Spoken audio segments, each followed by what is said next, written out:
반갑습니다. 플러스 경매 김수경입니다. 저는 부산 울산 경남 지역에서 경매 대행 그리고 경매 교육 일을 하고 있습니다.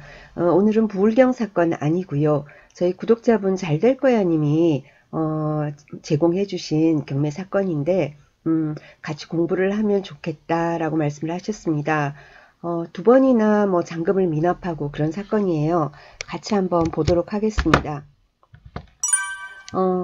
1월 22일 날 매각 날짜 잡혀 있습니다. 의정부 지법 본원 2019 타경의 70427 사건입니다. 감정가 4억 2,900에서요. 두 번이 유찰되다 보니까 최저가가 2억 1,021만원 되어 있습니다. 근데 보면은 8월 28일 날 어떤 사람이 한 사람이 입찰을 했었어요. 2억 6,900에 낙찰을 받았는데 잔금을 미납했고요. 또다시 또 이제 잔금 미납했으니까 재경매를 했겠죠. 자, 그때 11월 6일 날 또 2억 3,650만 원으로 한 명이 입찰했는데 역시 미납을 했습니다. 왜 미납을 했을까라는 게 그죠? 주요 포인트 되겠습니다. 왜 그런지 어떤 위험이 있는지 우리 살펴보도록 하겠습니다. 등기부 볼게요.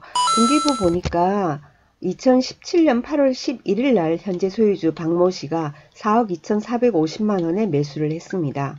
그리고 근저당이라든가 하는 거는 전혀 없고요. 가압류만 지금 쭉 있습니다. 2018년 3월 8일 날 가압류 있고요. 그리고 6월 19일 있고 7월 16일 있고 그렇습니다. 근데 7월 16일 가압류는 KB손해보험이거든요. 여기에서 이제 강제 경매를 신청을 한 겁니다. 이렇게 돼 있어요. 자, 그러면은 우리 이 사건에서도 말소 기준 등기를 한번 찾아봅시다.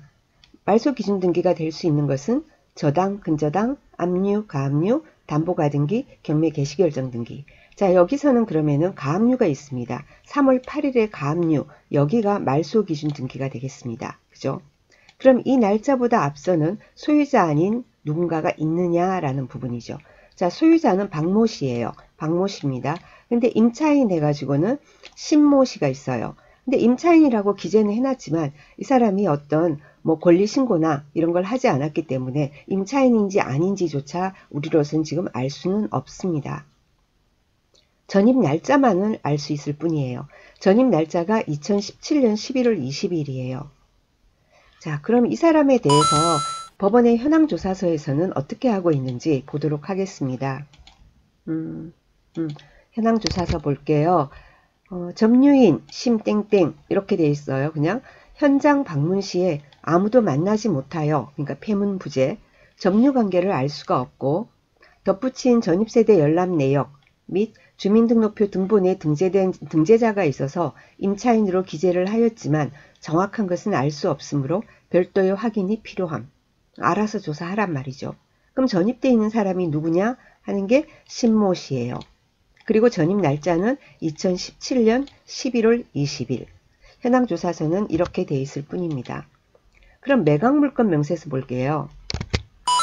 매각물건 명세서 보니까 아까 우리 가압류 그죠? 말소 기준 등기 찾았었죠. 최선순위 설정이 2018년 3월 8일 가압류다. 우리도 찾아봤고요. 그리고는 다른 게 없어요. 여기도 똑같아요. 신모 씨가 있는데 전입 날짜가 2017년 11월 20일이다. 이것만 알 수 있을 뿐이에요. 전혀 권리 신고를 안 했기 때문에 진짜 임차인인지, 임차인이라면 보증금이 있는지, 월 차임이 있는지, 확정일자가 있는지 전혀 아무것도 없습니다. 배당 요구 자체가 없어요. 단지 비고란에 매수 신청 보증금, 그러니까 입찰 보증금이 재매각이라서 최저 가격의 20%다. 그냥 이렇게만 되어 있을 뿐입니다. 자, 그러면은 이 사람이 진정한 임차인인지 아닌지 어떻게 해요? 두 번이나 미납한 거 보면 임차인 같아요. 심증적으로. 우리가 이제 그래서 처음에는 모르지만은 두 번이나 다른 사람이 미납을 했는데 원래 낙찰 받고 나면은 여러 가지 서류 열람도 하고 알아보고 하지 않습니까? 그 입찰금을 포기할 때는 사유가 있지 않겠나, 두 번이나. 그런 생각은 들어요. 하지만 그 심정만 가지고, 그죠? 남이 실수한 걸 보고 안다는 거는 뒤늦잖아요. 그럼 이런 경우에 어떤 식으로 우리가 알아볼 수 있을까요? 물론 100% 확실한 건 아니지만 생각해 볼 수 있는 최선을 다해야 되는데 이거하고 이제 유사한 사건을 얼마 전에도 한번 제가 영상 올린 적이 있습니다. 등기부를 보면서 여러 가지 근저당이라든가 이런 게 말소되는 걸 보고 그 시점이나 여러 가지로 앞뒤를 봐서 이 사람은 진정한 임차인이 아니겠느냐 라고 추정하는 그런 영상을 올린 적이 있는데 오늘도 같이 한번 해보도록 하겠습니다. 등기부를 보면은 이제 이렇게 빨간 줄이 이렇게 끄여 있는 거는 말소가 됐다라는 거죠. 말소가 됐다라는 것은 빚을 갚았다라는 거죠. 빚을 갚는 거는 어떻게 갚습니까? 보통 대출이 있는데 대출이 꺼지는 거는 다른 대출, 다른 금융기관에 대출을 더 많이 해주는 곳으로 거기서 대출을 받아서 이것을 갚는 거죠. 변제하는 거죠. 그렇죠? 대부분 그렇지 않습니까?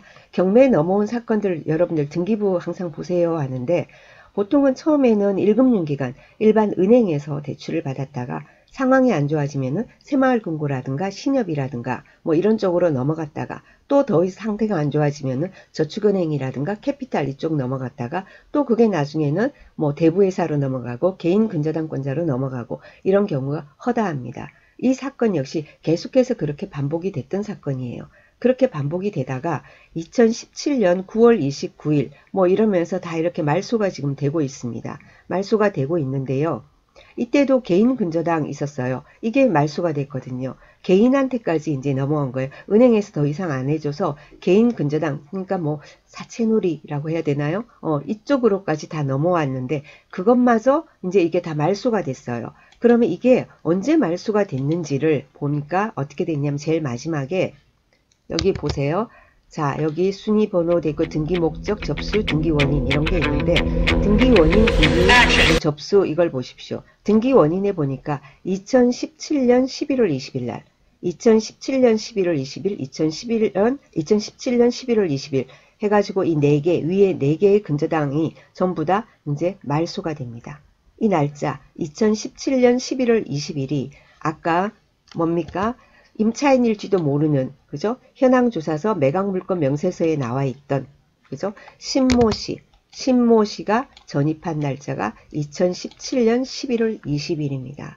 자, 그렇다면 이 사람으로부터, 신모 씨로부터 돈을 받아서 전세 보증금일 가능성이 높겠죠. 돈을 받아서 그 위에 원래 있던 담보대출 해가지고 했던 그 근저당권을 전부 다 말소를 했다. 그죠?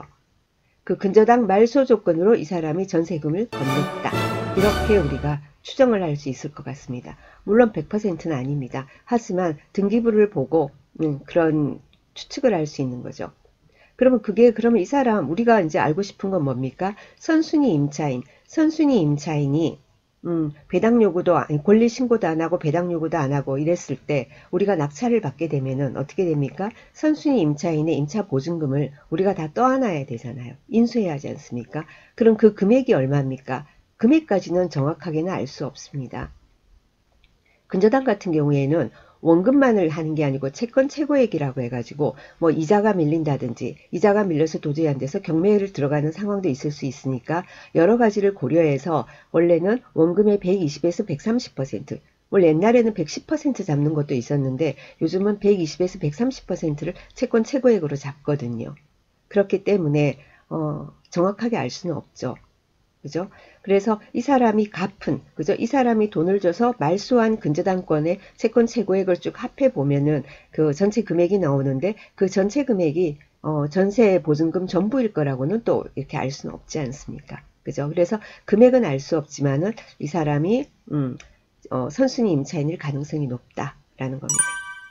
자, 그러면은 우리가 얘기가 나온 김에 선순위 임차인 같은 경우에 언제 어떻게 인수가 되고 어떻게 되는 건지 정리를 한번 해보도록 합시다. 선순위 임차인이라는 건 당연히 전입을 한 겁니다. 자, 전입을 했어요. 전입을 하고 그리고 확정도 받았습니다. 그리고 경매가 진행되니까 본인이 경매 신청을 하건 하여튼 배당 요구를 하건 다 했어요. 자, 그런 경우에는 이 사람이 배당을 받습니다. 그죠? 자, 배당을 받는데 전액 배당을 다 받으면 좋은데 자, 경매 낙찰가가 낮아서 이 사람이 원래 3억이다. 그런데 2억 5천밖에 못 받았다. 그러면 나머지 5천만 원이 됐으면 어떻게 해요? 낙찰자가 인수하는 겁니다. 그렇게 되죠. 그죠? 전입했고 확정받았고 배당 요구 다 했다. 그럼에도 불구하고 다 못 받았다. 그러면 나머지는 인수하는 겁니다. 자, 두 번째 케이스입니다. 전입은 했어요. 전입은 했어요. 근데 확정일자를 안 받았어요. 그리고 배당 요구를 했어요. 자, 그런 경우에는 어떻게 됩니까? 확정일자를 안 받았어요.